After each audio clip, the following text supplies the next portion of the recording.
Good morning, Lighthouse, or whatever time you're watching this. It's really great to share with you my story. That's the topic we've been going on this week. And I really want to share just a bit of background information about me, where I grew up, and sort of my family. And then I wanted to share with you three sort of key points in my life that I've pinpointed. Otherwise, I'll ramble. And then I want to leave with a final sort of encouragement. So me, I'm Tim. If you don't know me, I'm 23 years old. I'm a intern at Lighthouse, and I grew up in Braintree in Essex, which is about 55 miles northeast of London. If you don't know where that is, not many people have heard of it. But that's where I grew up.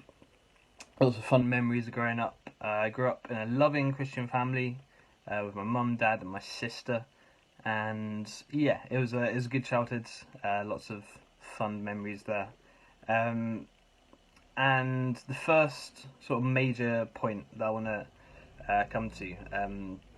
So obviously grew up going through church.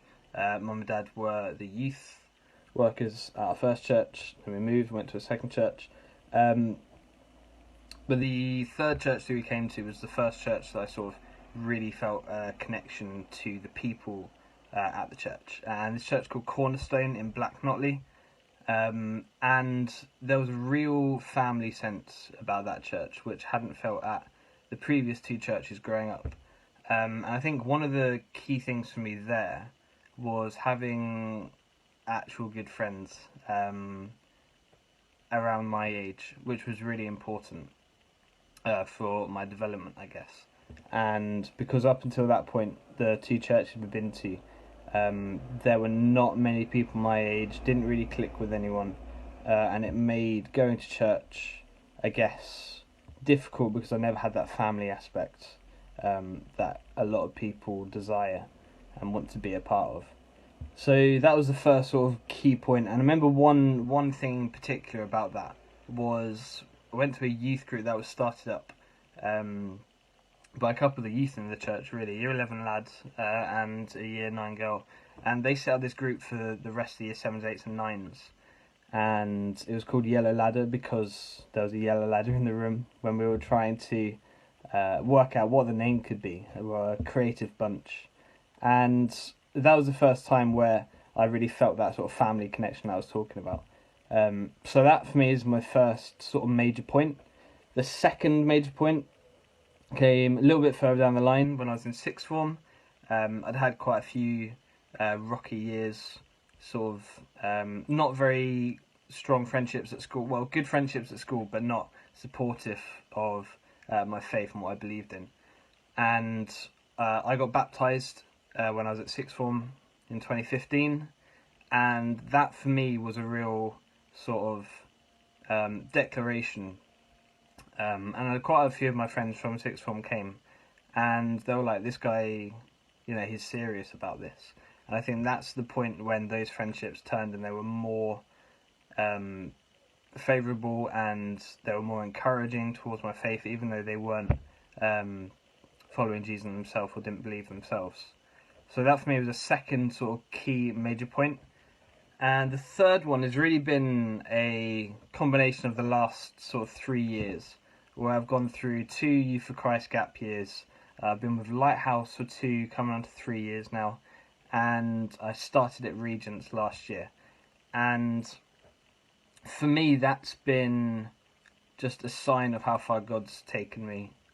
Because if I was to look back even 4 or 5 years ago, and God told me that this is what you're going to be doing, this is what you would have done over the last couple of years, I'd have been turned around and said no chance, and probably got quite scared.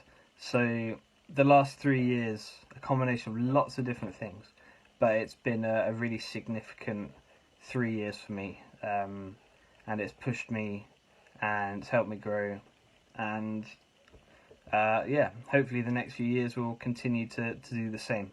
So it's a very brief overview of my story. There's lots more, but it would be a lot to fit in. So I just want to leave you with a final sort of encouragement as well.